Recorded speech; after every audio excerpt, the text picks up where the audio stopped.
I will show you how you can play Steam games on your mobile or phone in just a few steps. So if you find this guide helpful, don't forget to subscribe and like the video.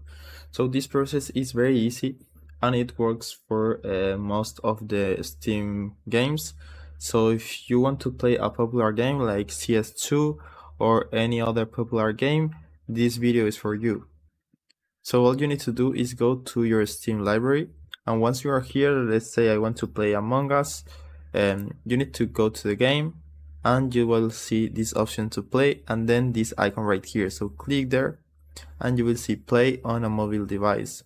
So if you click there, you will see these steps you need to follow if you want to play on a mobile device, or you can also use a tablet.